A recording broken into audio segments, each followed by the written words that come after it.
Bismillahirrahmanirrahim.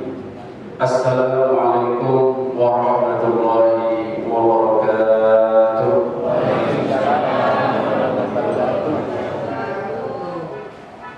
Alhamdulillahil mubdi'il mu'id, al-fa'alu lima yurid, alladhi khalaqal khalqa faminhum syaqiyyun wa sa'id.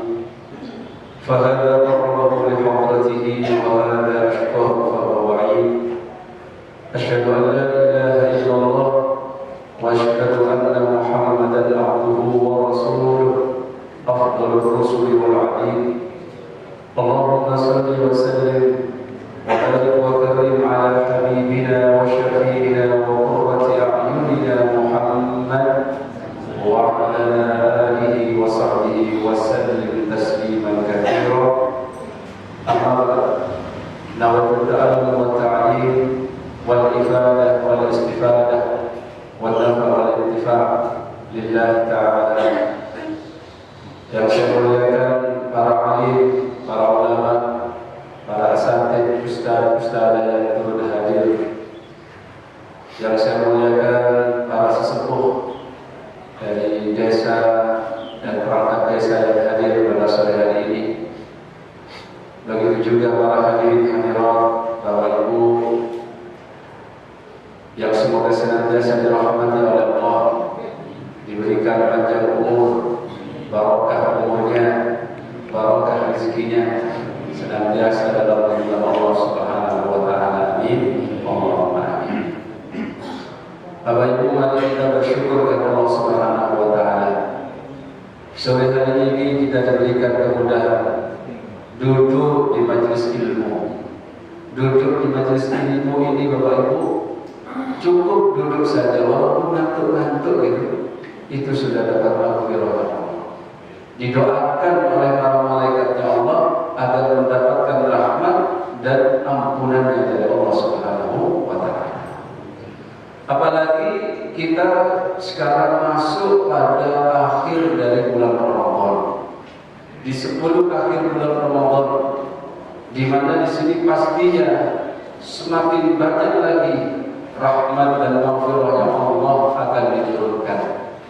Bahkan orang-orang yang dicap ahli neraka pun ketika dia mau kembali kepada Allah, terkhususnya di 10 akhir bulan Ramadan ini, maka Allah akan bebaskan utaqo minanna, dibebaskan dari siksanya di neraka. Semua kita, keluarga kita, anak-anak kita menjadi orang-orang yang terbebaskan dari neraka. Amin. Ikhwanillahi sekalian, mari kita bersyukur atas nikmat sehat ini. Karena dikatakan oleh Rasulullah SAW, banyak orang ini yang lupa akan dua nikmat. Nikmatan maghbunun katsirun minan nas. Apa itu dua nikmat itu? Nikmatus sihhati wal faragh. Nikmat sehat dan nikmat kesempatan. Kita hadir di sini Bapak Ibu, bisa duduk begini ini, itu nikmat sehat dan kalau kita itu tidak sehat, mungkin tidak akan bisa hadir di sini. Kalaupun mau hadir di sini harus ditandu, harus didorong, pakai kursi roda dan lain sebagainya. Maka kita bersyukur atas nikmat ini dan nikmat kesempatan bisa duduk bersama tetangga, bersama kerabat di tempat masjid yang mulia yang dipertanda. Kalau kita tidak ada masalah, kita rukun, kita saling sapa. Nah, ini nikmat harus kita syukuri dan semoga nikmat ini senantiasa diberikan oleh Allah sampai akhir hayat kita. Amin. Allahumma amin. Ikhwanillahi sekalian, saya di sini diminta untuk saling tawassul bil haqqi wa tawassul bis sabr. Bukan berarti saya yang di depan ini paling bagus, bukan Bapak Ibu. Kebetulan saya kena tugas gitu ya dari Pak Muslim ini. Jadi senior saya, teman saya di ITS, ya, maka diminta untuk bantu di sini. Ya. Semoga nanti kedatangan saya di sini juga membawa keberkahan baik dari diri saya, mendapatkan pahala dari Allah, begitu juga para hadirin semuanya. Amin. Saya ingin mengajak kepada semuanya, termasuk diri saya sendiri, mari kita ini kembali kepada Allah dan kita kejar bahwasannya di 10 akhir bulan Ramadan ini Bapak Ibu, satu yang paling harus kita kejar adalah maghfirah Allah Subhanahu wa taala. Kita harus menjadi orang yang beruntung. Di mana orang yang beruntung itu ciri-cirinya adalah dia yang diampuni oleh Allah Subhanahu wa taala. Ramadan ini adalah syahrul karim. Ramadan ini dikatakan idza jaa Ramadan, kalau sudah datang bulan Ramadan itu futihat abwabul jannah, dibuka oleh Allah pintu-pintunya surga, wa ghulqat abwabu jahannam, ditutup pintu-pintunya neraka jahanam, wa sulsilatis syayatin, dan dikerangkai setan-setan yang menggoda. Mungkin pertanyaannya, nah itu kok masih ada yang maksiat? Katanya setannya dikerangkai. Itu dua kemungkinan. Yang pertama, mungkin dia sudah menjadi setan, itu kemungkinan, karena sudah temenan sama setan terus, akhirnya dia jadi setan itu sendiri. Yang kedua, dia kalah dengan nafsunya. Nah, nafsu itu innan nafsa la'ammaratun bisu. Nafsu itu senantiasa mengajak kita kepada kejelekan. Kalau di luar Ramadan, nafsu itu makin kuat ajakannya. Kenapa? Karena ditunggangi oleh setan. Kata setan itu betul-betul tonggo ayu, nang di SMS dijak kencang. Itu kalau anak nom-nom sekarang. Itu betul, tetangga itu suki. Mungkin ini, mungkin itu, ditebar bagaimana orang bersyukur. Setan itu. Ketika nafsunya kuat, dipengaruhi oleh setan, maka dia pun tunduk, ikut. Maka kesempatan ini Bapak Ibu, di Ramadan ini ketika setan ini dikerangkai, ketika kita tidak bisa menyalahkan setan lagi, ini kesempatan untuk mengetahui apakah nafsu yang Allah titipkan ke dalam hati kita, ke dalam jiwa kita ini masih dalam orisinilnya. Jadi nafsu itu pertama dititipkan, ya begitu. Kalau dia itu mengajak terus kepada kejelekan-kejelekan, ya itu masih orisinil nafsunya.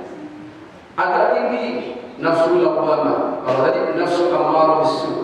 Nafsu lawwamah itu kadang baik, kadang buruk, kadang dia condong pada ketaatan, kadang dia condong kepada kemaksiatan, kadang ngomel, kadang dikir, gitu. Kadang misu, kadang dikir. Itu nafsu lawwamah. Dan yang terbaik adalah nafsu mutmainnah. Nafsu mutmainnah ini Bapak Ibu yang kita harapkan. Seperti apa gambarannya? Nafsu mutmainnah itu kecenderungannya selalu dalam urusan kebaikan. Diajak ke masjid, senang. Apalagi diajak buka bersama, tambah senang. Diajak tarawih, senang. Diajak jamaah subuh, mau ke masjid. Diajak birrul walidain, berbuat baik kepada orang tua, senang dia. Itu namanya nafsu mutmainnah. Kalau nafsu kita seperti itu, syukuri dan pertahankan. Dan kita minta sama Allah, ya Allah, semoga saya dicapai nyawanya dalam kondisi yang nafsu mutmainnah, sehingga saya berhak menagih janjimu. Dalam surat Al-Fajr Allah berfirman, ya ayyatuhan nafsul mutmainnah, irji'i ila rabbiki radiyatan mardiyah, fadkhuli fi ibadi wadkhuli jannati.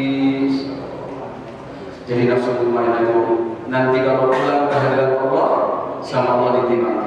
Sini-sini nafsu yang mutmainnah yang sudah sukses menjadikan nafsunya tunduk kepada hukum Allah, menjauhi larangan-larangan Allah.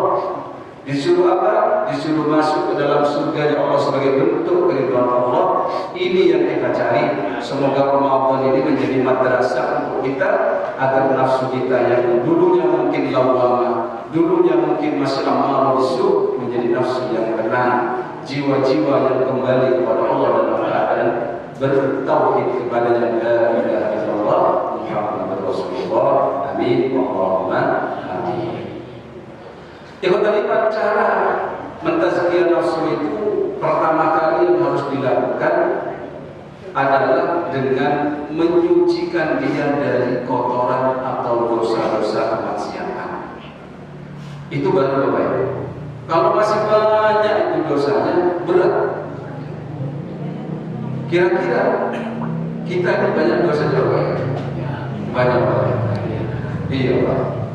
Orang kalau ngaku gak punya dosa itu repot. Orang itu dosa itu kadang tidak sengaja.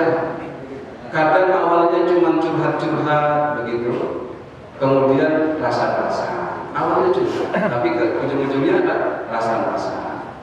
Awalnya memuji, akhirnya mencaci maki. Terkadang kita hanya diam saja, diam itu kadang bikin dosa. Contohnya misalkan ibu-ibu pulang dari pengajian, lihat suaminya diam, ditanya Mas sudah makan? Diam, wah gak hilang gitu lagi. Diamnya bikin dia dosa, ya kan? Ibu-ibu mungkin sama pakai baju, mungkin suaminya nggak cocok, padahal tujuannya untuk menyenangkan suami. Akhirnya pakai baju yang menor gitu, katanya suaminya, oh deh kayak baju sampai itu. Habis tersinggung, dosa namanya. Ya, nggak sengaja itu bisa dosa. Jadi dosa itu tidak hanya urusan kita ini bermaksiat kepada Allah, bisa jadi dosa itu hubungan kita dengan manusia, hubungan kita dengan tetangga. Tetangganya punya mobil baru, kita dengar suluh. Jadi kan harus senang. Senang kan kalau mobil baru. Kalau dengan puskesmas dan hotel gratis, bayar diskon 90%. Tapi kalau orang itu Bapak Ibu hatinya belum mutmainah, ya wajar kalau terkadang ya ada dengki, ada iri, ada benci. Semua itu memang itu adalah sifat manusia pada umumnya. Maka Allah menyindir kita dalam surat Asy-Syams dikatakan wa nafsin wa ma sawwaha fa'alhamaha fujuraha wa taqwaha qad aflaha man zakkaha wa qad khaba man dassaha. Nafsu itu punya dua jalan. Ada jalan kebaikan, itu yang kita inginkan. Ada juga jalan yang keburukan, dan Allah larang kita untuk menempuh jalan keburukan itu. Contohnya apa? Hasad. Hasad itu sudah Allah larang.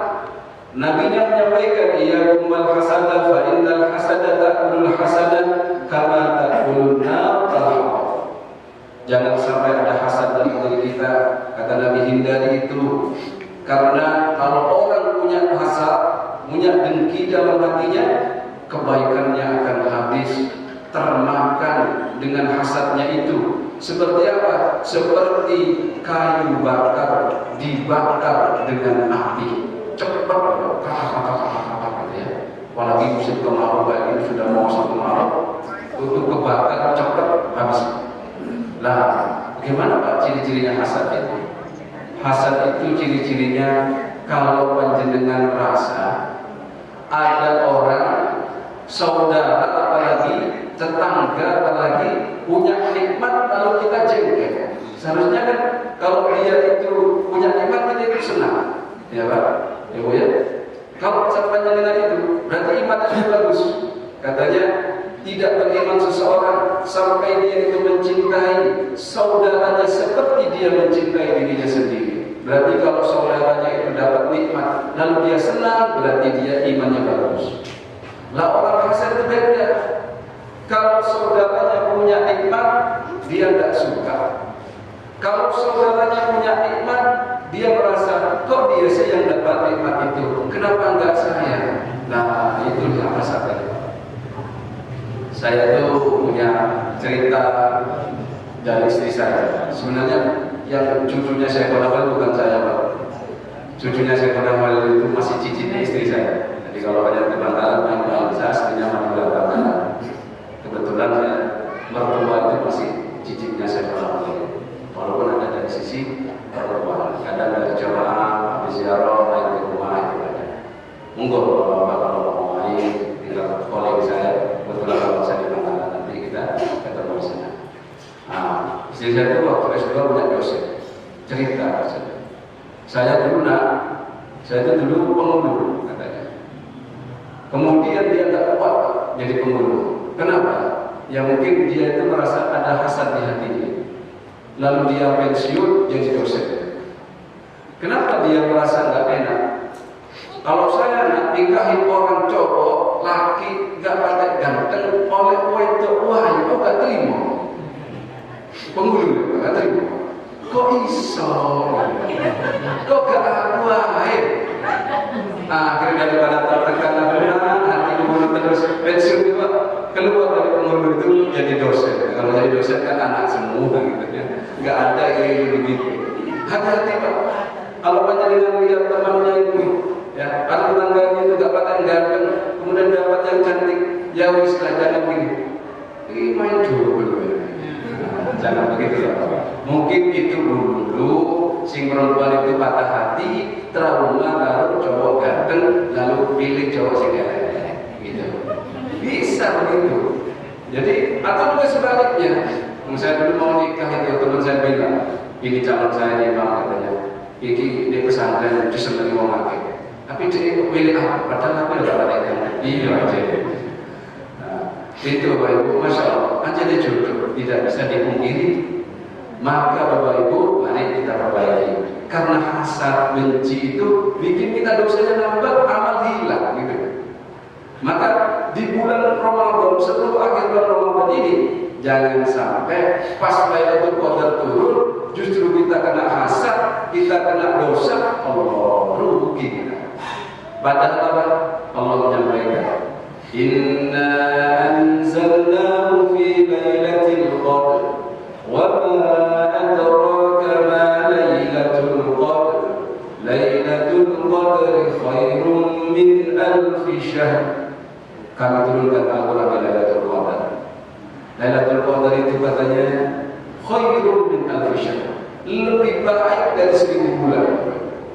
1000 bulan itu kalau kita teruskan ke tahun, itu kurang lebih 80 tahun. Jadi umat-umat sebelum Nabi Muhammad itu usianya ratusan tahun, ribuan tahun. Di sini ada yang ratusan tahun. Saya dengar ibunya Pak Muslimin ini 100 tahun ya. Masya Allah. Itu awet.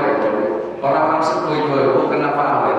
Saya juga punya mbah itu awet beliau.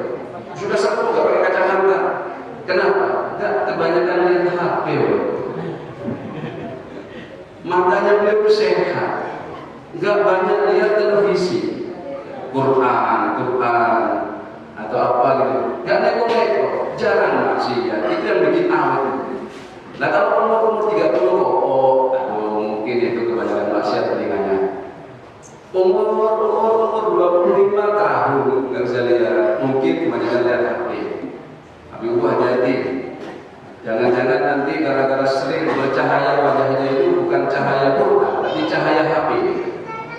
Malam-malam suaminya tidur diperiksa, ini mas begitu, kelek-kelek apa ini? Akhirnya wajah bercahaya di malam hari bukan karena Al-Quran, tapi karena HP. Ini bahaya, cepat terahun nanti. Ya. Nah di sini ini barokahnya umurnya orang-orang dulu itu karena maksiatnya dikit. Begitu juga kalau kita sekarang bisa seperti orang-orang dulu, sedangkan tantangannya banyak untuk maksiat mudah sekarang. Mau zina mudah, mau zina mata mudah, dibuka saja YouTube bisa, yang lain. Iya, buka. Kalau dulu misalkan mau lihat apa yang seksi-seksi harus hadir ke tempat-tempat tertentu, sekarang lihat HP sudah bisa. Kok ada orang zaman sekarang bisa terhindar dari maksiat seperti orang zaman dahulu? Oh itu jauh luar biasa. Saya dulu di Yaman itu 6 tahun lalu, mau lihat live awalnya seorang tidak bisa. Di tarif itu namanya orang hijabnya syar'i semuanya. Ngeri kalau lihat orang berhijab syar'i, gitu ya. Gak ada terus-terusnya gitu. Coba panjenengan sekarang ke pasar, ke mall, apalagi di Surabaya, Allah, ya Ramadan masuk mall itu pahalanya habis. Iya. Saya paling sedih kalau diajak belanja ke mall itu kalau Ramadan. Alhamdulillah ini corona sepi corona. Nah, luar biasa. Maka Ibu, mari keberkahan umur umat Muhammad ini walaupun nggak banyak, tapi di Lailatul Qadar ini kita cari.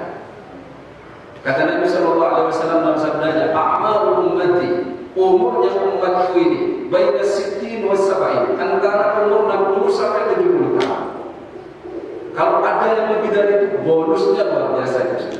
Nabi sendiri, beliau wafatkan oleh Allah dalam usia 64 tahun. Tetapi jangan salah, Allah kasih umat Muhammad ini kemudahan dan keberkahan umurnya melalui Lailatul Qadar. Di mana kalau kita beribadah di malam itu, sholat di malam itu, sedekah di malam itu, iktikaf di malam itu, maka sama dengan ibadah kita 83 tahun. Oh, luar biasa. Ketemu 10 kali sudah 800 tahun. Tapi yang hati-hati, takutnya Lailatul Qadar malah kita ngomel, rasa-rasa ini gak jadi Lailatul Qadar, Bapak ya. Jadi Lailatul Modal. Modal dari malaikat. Iki Lailatul Qadar salamun, ya. Salamun di dalamnya itu adalah keselamatan, kok malah ini rasa-rasa.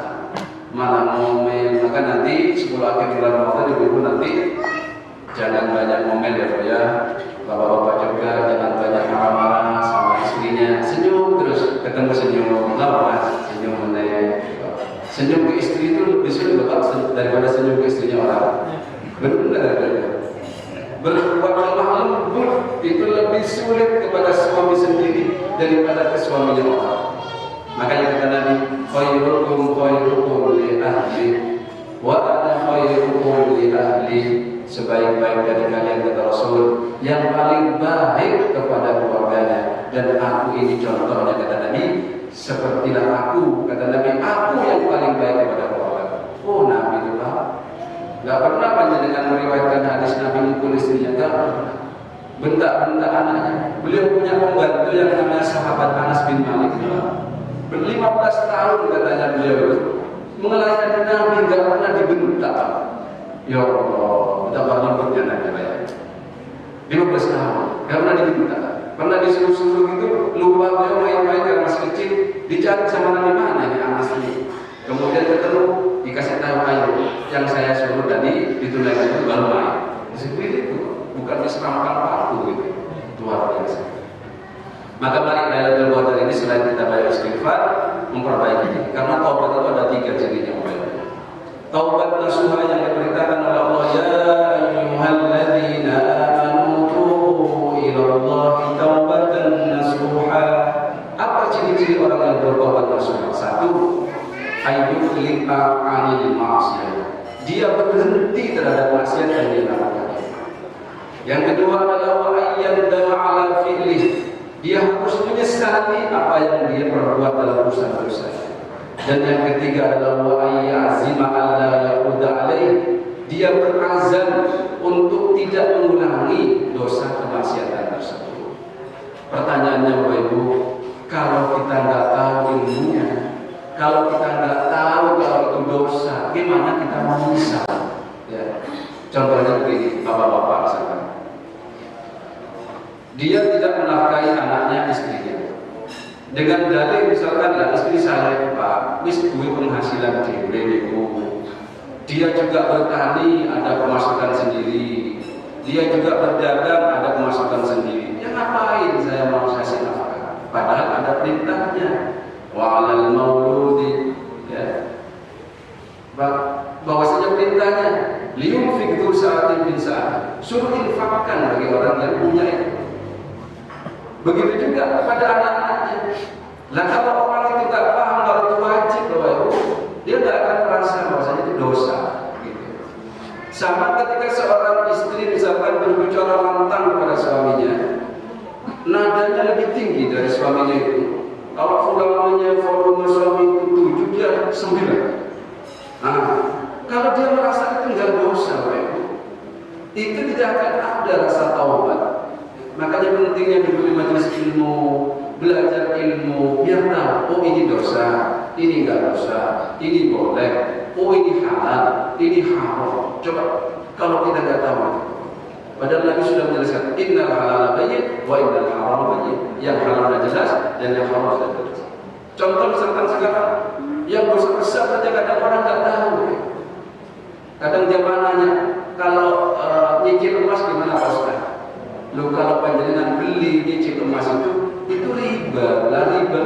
dosa. Lah kalau gini Pak Ustaz, kalau minjem duit gini, ya wis sampai jadi duit aku, ya wis kalau masalah apa-apa. Tapi ngerti yo, duitku itu kabeh Mas. Maksudnya, duit yang sampai pinjam itu kabeh. Itu tepat sih sampai bawa, kenapa kabeh? Nah itu nek sampai balik tuh ya, tolong ya anak-anak lahiran itu Mas. Setahun kok, sangat bulan pas lahiran Mas. Mau setahun, sudah gede gimana?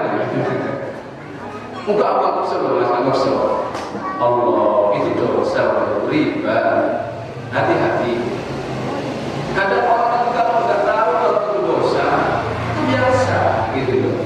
Sama kalau anak muda mencari dalih alibi gitu loh. Mana Mas? Ngabuburit kemana? Ya ke mall, ke mana itu? Loh hati-hati mari kok hilang loh pahala puasanya. Di depan mall tuh banyak lalu lalang itu. Bahaya banyak kelihatan, kalau paha di situ banyak kelihatan Mas. Udah Pak, kamu kan gak syahwat. Gak syahwat itu lihat aurat itu dosa Pak. Gak syahwat itu. Aurat ya, misalkan lihat pahanya perempuan. Panjenengan bilang gak syahwat itu dosa. Saya lihat gak syahwat kok. Iya, aurat itu syahwat gak syahwat. Kalau melihatnya tanpa ada kebutuhan itu dosa. Apalagi syahwat gitu. Misalkan mama belanja ke tukang sayur pakai kotang doang misalnya, atau di desa biasa kayak nyuci itu pakai kotang doang, pakai sampir pakai kotang doang. Aduh, yang nggak biasa ini tidak nyaman ini. Terus dia merasa siapa Ustaz yang mau lihat saya sudah punya anak 2. Saya punya jamaah itu ibu Jabrail yang suaminya berlayar, punya kajian khusus barang pengajian gitu. Katanya kalau kayak kita Ustaz, siapa yang mulia? Ya, umur 40. Kata saya bilang, Bu, kalau panjenengan umur 40, yang lihat itu bukan seperti saya umur 30-an, tapi yang lihat umur 60-an, gitu. Cakep juga nih tante. Gitu. Jangan merasa kalian lihat, menutup aurat itu kewajiban. Dan ketika dia merasa itu tidak dosa, taubatnya susah ya. Maka tadi itu ciri-ciri taubat yang nasuha itu tadi, 3 itu tadi harus juga dipahami. Istighfar kita itu jangan hanya istighfar formalitas. Astagfirullah. Kenapa sama tadi istighfar 100 kali? Oh disuruh Ustaz, biar lancar rezeki. Lah istighfarnya disuruh Ustaz, gimana mau nangis? Istighfar itu harus tahu mana yang ditobati. Ya Allah, saya mau bertobat sekarang ini dalam urusan memutus silaturahim, karena aku tahu kemarin habis ngaji katanya ya yadkhulul jannata qatilur rahim. Kata Nabi, ya Allah, tidak akan masuk surga orang yang memutus silaturahim. Ya Allah, sudah 3 tahun saya tidak saling sapa ya Allah. Sudah 3 tahun saya tidak mengunjungi dia walaupun hari raya Idul Fitri. Kenapa? Karena urusan warisan. Ada warisan. Saya ngurusin warisan ulama. Kenapa juga ilmu warisan itu malas dipelajari? Karena ngitung-ngitung nggak ada warisannya. Ya, kalau sudah ada warisannya semangat ngitungnya. Lalu dulu nggak ada dihitung, ya tambah nggak semangat. Apalagi ngitung untuk nggak ada warisannya, ya nggak semangat. Makanya malas. Makanya ibu beristighfar itu beda-beda. Bisa jadi panjenengan istighfar, bisa nangis, yang satunya biasa. Bisa jadi satunya istighfar 10 kali, bobotnya mengalahkan yang istighfar 100 kali. Kenapa? Karena dia tahu mana yang istighfar. Dan taubat itu bisa dicicil. Misalkan saya mau taubat perkara ini dari sisi tidak bisa menafkahi anak dan istri dengan baik, taubat dulu dari situ. Tetapi kalau hubungannya dosa itu dengan anak Adam atau manusia seperti kita, ini hamba Allah, taubat itu tidak cukup istighfar. Jadi misalkan kita dosa dalam urusan lalai dalam membeli nafkah, sebulan itu nafkahnya 100.000, padahal dia kalau beli hobinya itu lebih dari 100.000. Padahal sudah proposalnya istri itu jalan terus, tapi ditolak terus. Maka cara taubatnya orang seperti ini tidak hanya istighfar, tapi besoknya nih 1 juta gitu. Buat apa nih Mas? Ya, buat ngabuburit. Ya, enak ya, kasih ngabuburit 1 juta. Sahabatnya 2 terus. Besoknya lagi pas momen itu, wes sesuai momen kayak 3 juta, mantap bisa, langsung begitu. Ya, kayak bagaimana? Wes kayak pasar itu bawa deh, cemilan, ya, lipstick, ini kantornya masih tahu lagi, iya sekarang itu tobat ya. Karena saya dapatkan kalau ada curhatan suami istri, biasanya juga masalah itu masalah. Kalau istri misalkan dia mau bertobat dari apa? Dari misalkan, selama ini Pak, kalau saya lihat suami itu enak, terus pengen ngomel aja. Kenapa? Aduh, dia itu banyak salahnya Pak, dibaca semua kesalahannya. Ini, tahun ini begini, ini. Katanya Bapak Ibu, kalau ingin tobat seperti itu, maafkan dulu, kemudian berubahlah. Yang biasanya kalau dipanggil, Nek, yo, gitu. Inggih Mas. Nah, begitu Bu, caranya gitu. Yang biasanya nggak pernah bosan, tapi langsung bosan. Yakin Nek, bosan itu tidak ada gelutan, nggak ada gelutan. Walaupun jangan untuk kasar, kan jenengan ini kulipatnya kepentingan gitu. Nah, itu nggak bisa gelut gitu. Tapi Nek, nggak bosan, mau tepat dulu aja. Singgung. Tapi kalau bosan, wahullahu maulan karim, memperlakukan suami itu seperti ayah kita, beres, nggak ada. Sudah tertestimoni. Saya sudah nyampaikan ke jamaah, terus jamaah ngamalkan, terus kata gini, Ustaz, anak beri praktek kemarin, kata suami, sampai kok udah dik saya ini puasa sebenarnya mahal tapi gitu, insya Allah gitu. Repot sekarang bahasa Indonesia nggak ketemu puasa lagi, atau bahasa Jawa tapi nggak pakai puasa, bahasanya seharusnya dipakai. Jadi kalau tadi mas sekalian kembali, di mana di maghfirahnya Allah dituangkan sekarang ini. 10 akhir Ramadan itu kata Nabi, cari di ganjil-ganjilnya 21, 23, 25, 27, 29. Kemudian kata Syekh Aisyah ya Nabi, kalau nanti suatu saat aku bertemu dengan Lailatul Qadar itu, apa yang aku harus ucapkan? Allahumma innaka afuwwun tuhibbul afwa fa'fu anni. Ya Allah, sesungguhnya Engkau yang memaafkan, maka maafkan dosa-dosa ya Allah. Perbanyak itu Pak. Allahumma innaka afuwwun tuhibbul afwa fa'fu anni. Baik, ini sudah ada surat-surat kalian ini. Oh, banyak juga ya. Ya. Gimana? Kesimpulannya bahwasanya dalam 10 akhir Ramadan ini Bapak Ibu, mari kita berlomba-lomba dalam kebaikan. Kalau bisa sholat jamaah sama suami, sholat jamaah sama suaminya. Kalau tidak bisa, ya sendiri. Dan kebaikan itu bukan hanya hubungan kita dengan Allah, ibadah waktu saja, tetapi bagaimana kita memperbaiki hubungan kita dengan manusia di sekitar kita. Insya Allah itu. Dan tobatnya, kalau hanya urusan dengan Allah, perbanyak istighfarnya, 3 tadi syaratnya. Tapi kalau dalam urusan kepada manusia, kita masalah, yaitu menyelesaikan urusan hak. Misalkan kita bersalah dalam urusan warisan, mempelang warisannya saudara, jangan istighfar, tapi kembalikan. Kalau kita ngutang nggak nyaur, jangan aku tobat nggak nyaurin, aku tobat. Itu nggak bisa. Ya tobat terus sahur, begitu. Iya mas, tak terima tobat, tapi sahur utang itu mas sahur kalau gelang itu sampai betul bagi kapan balik rumah sampai balik ya balik rumah tobat itu. Baik. Kita pertanyaan pertama, ciri-ciri malam turunnya Lailatul Qadar. Katanya malam Lailatul Qadar itu siangnya itu ya. Tidak hujan lebat, tidak mendung. Intinya itu sejuk gitu. Walaupun panas itu redup-redup gitu. Kenapa? Karena mengambil diantaranya mengambil dari salam. Tanazzalul malaikatu war-ruhu fiha bi'idzni rabbihim min kulli amrin salamun hiya hatta matla'il fajr. Jadi turunnya malaikat itu yang banyak itu bahkan ar-ruh di situ adalah maksudnya adalah malaikat Jibril. Sehingga turunnya malaikat Jibril itu atas dasar perintah Allah. Dan saking banyaknya turunnya malaikat itu menyebabkan apa? Angin ditimbak sampai kuping beliau gitu ya. Sejuk begitu. Panas itu enggak terlalu panas, itu di antara ciri-ciri. Dan Bapak Ibu fokus saja, jangan terlalu. Kenapa Bapak Ibu? Enggak dikasih tahu. tahun ini, walaupun ilmu falak pun nggak ketemu itu. Tahun ini Lailatul Qadar masuk di tanggal 23. Kenapa kok seperti itu? Biar kita selalu berjaga-jaga. Lah kalau kita mau dapat Lailatul Qadar, ya sudah 10 akhir ini hidupkan semua, maka kita pasti dapat. Sama dengan perintah Allah, hafizu 'alas shalawati was shalatil wusta. Jagalah 5 salat.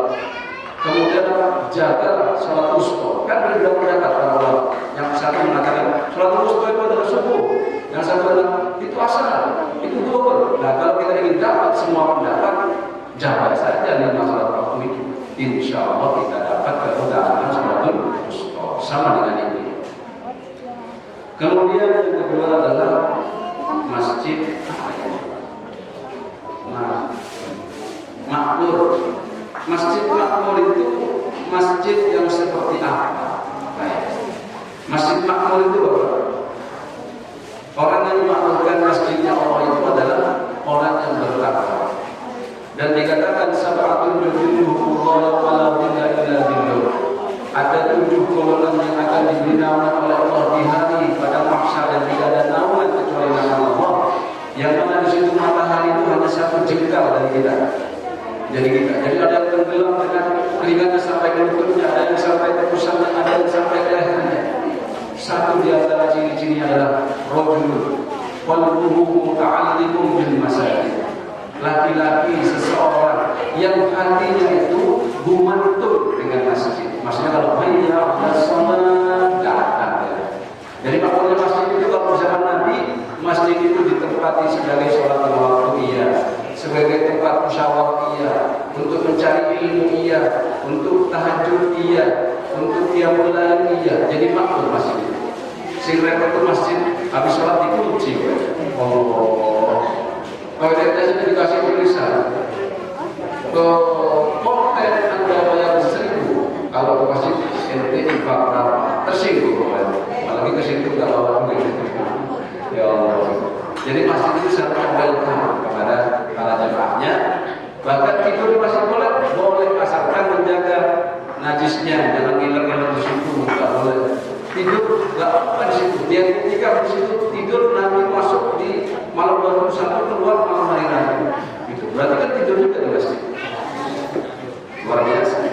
Tapi sekarang kan banyaknya dilarang tiduran di masjid atau tidur di masjid. Ya akhirnya nggak mau masjid semua, tidur di rumah semua. Baik.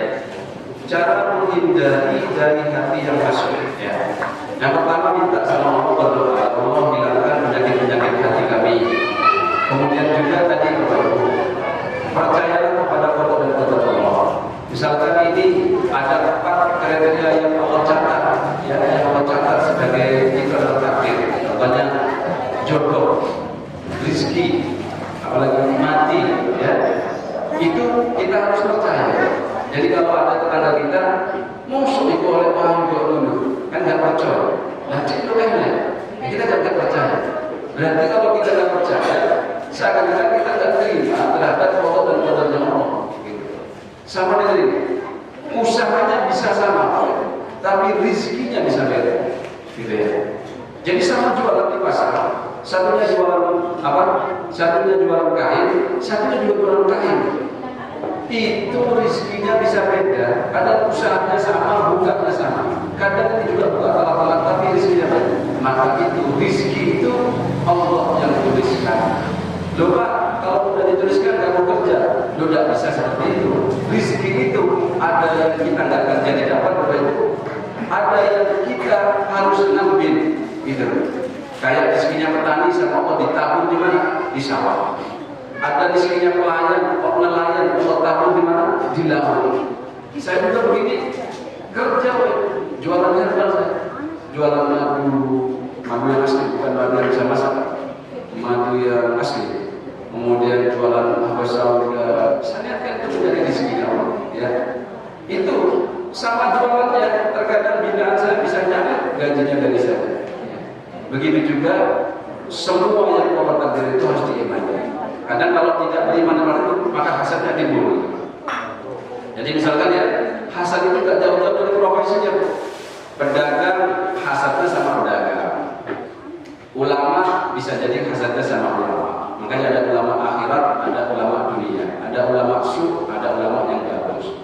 Begitu juga misalkan nelayan hasadnya sama nelayan, petani bisa jadi hasadnya sama petani. Maka di situ dihilangkan dengan cara apa?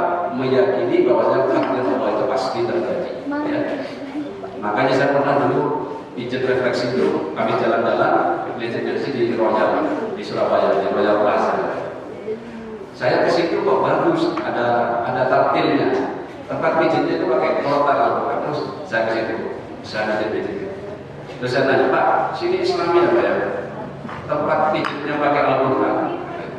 Oh, terus dia cerita, katanya, iya Bapak, ini ada sebabnya begini, katanya.